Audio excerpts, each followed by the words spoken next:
Su Jurga aš susitikau, šiaip mes buvome pažįstamos labai seniai, nes Vilniuje visi vieni kitus pažįsta, nes tiesiog eina per centrą ir pasisveikina, tai normalus dalykas. Bet mes pradėjome bendrauti labai intensyviai, aš išleidau Posūkyje neišliek ir Tito Alba darė tokį vakarėlį autorių, kurie tais metais išleido knygą. Ir Lolita Varnavičienė Tirvaitė, kuri yra šiaip mano artima draugė, nes mes esame iš atgimimo redakcijos, paskambino man ir sako, tu tik nesugalvok, ar susirgti ar neteiti, nes Jurga nori su tavimi pasikalbėti. Aš sakau, apie ką, sako, negaliu sakyti, tai sakau, kas čia per nesąmonę negaliu sakyti, nori pasikalbėti, tai aš galiu paslysti ir neteiti, pavyzdžiui. Tas bendravimas patapo itin intensyvus, aš labai daug išsaugojus visų žinučių. Ir dar žinau toks dalykas, visi žino apie vėžį, bet visi nežino, kurie patys neserga, kad tai yra truputį ne tas pats, kas, kai tu turi kokie artimai sergantį, tai yra ne tas pats, kaip sirgti. Kai tu susirgi ir sužinai, tai tu nieko nebijai. Nes pirmiausiai visi bijo aplinkui, o tu galvoji, kad tu tai tikrai pasveiksi ir tavęs tai neliečia. Ir visos pastangos, ir tau atrodo, kad visi ko čia įsipanikuoja, juk aš laikausi gerai. Ir man atrodo, kad Jurga irgi laikėsi taip pat iki paskutinės akimirkos, bet žurnalistai pakrikštijo, kitaip sakant, mes nebuvome draugės, bet mes buvome to laikotarpio labai artimos draugės. Nors aš esu filologė, bet aš vis dėlto dirbu žurnaliste. Nuolat patiriu situacijas, kai nuo pašnekovo reikia gintis, nes pašnekovas a priori galvoja, kad tu atėjai jo sunaikinti. Todėl aš nesu mandagi. Ir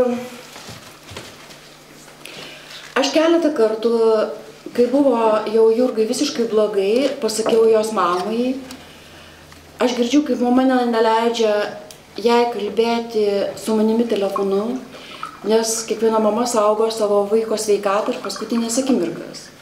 Ir aš girdžiu už fone, kaip Jurga sako, mama, betgi čia Audronė, duok tu man su ja pasikalbėti. Ir mes kalbėjome ne tai, ką nori girdėti Jurgos mama. Todėl, kad su pašaliniais visada kalbėtis lengviau negu su savais. Saviems labiau skauda, pašaliniams skauda mažiau. Ir tie pokalbiai tikrai buvo nuoširdūs. Ir tai, ką aš parašiau, būtent aš parašiau teisybę, aš parašiau straipsnį MM, buvo toks žurnalas, tuos tikruosius dalykus. Ir tie dalykai nebuvo nei jos požiūrių, nei mano požiūrių, kokie nors demaskuojantis ką nors ar pasakantis per daug. Tai niekaip, tiesiog aš bandau pasakyti apie skirtingą psichologinį tipą žmonių. Bet dabar Jurgos mama prieina pati ir paklausia manęs, kaip aš pati jaučiuosi, ir mes pašnekam apie jos kitą dukterį ir apie kitus dalykus. Viskas tas tapo normalu tikriausiai. Tai buvo toks periodas, kai kitaip ir negalėjo būti. Bet aš iš tikrųjų, tai jo, aš kažkaip nesureikšminau iš tikrųjų prie to.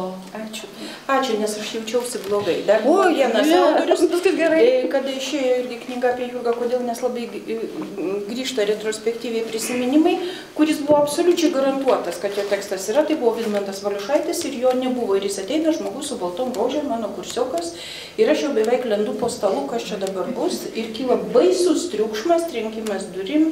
Vidmantas buvo giliai įžeistas, nes jisai rašė kažkada ir turbūt galbūt teisėtai įžeistas, o neįmanoma visų sudėti į knygą.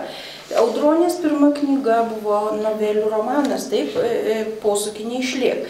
Tai buvo 2005 metais išleido Tito Alba, o Cukruota žuvis jau išėjo po 7 metų ir Alma Literoj. Man tiesiog maga paklausti, kodėl po tokios sėkmės, leidybinės sėkmės Posūky neišliek, Audronė pasirinkote po 7 metų kitą leidyklą. O kitą leidyklą, aš atsakysiu ne į tą klausimą.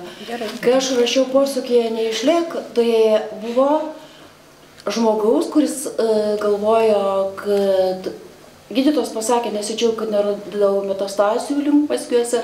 Aš jų radau labai nedaug, neatsimenu, ar jis rado 16 ar 20, ir tas tyrimas nieko nereiškia.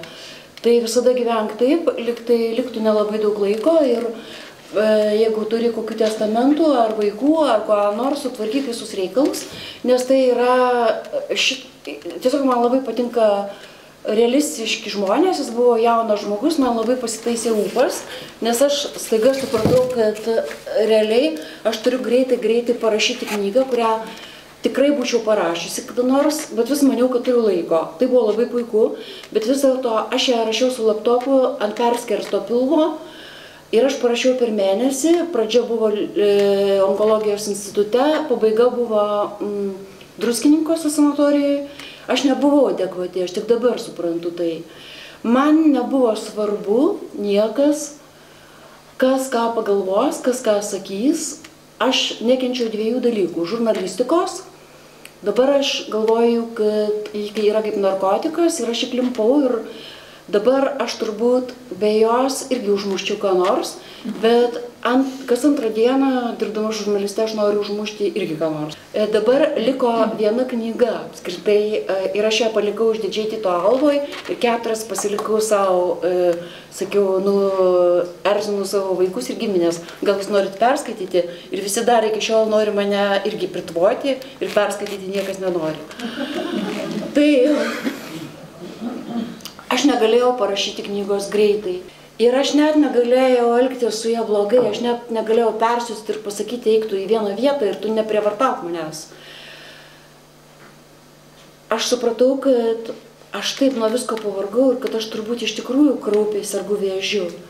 Ir kad arba man reikia tikrai jau dabar drožti pas psichiatrą arba psichologą, kad aš visiškai negaliu nieko daryti, aš negaliu net bendrauti su žmonėmis.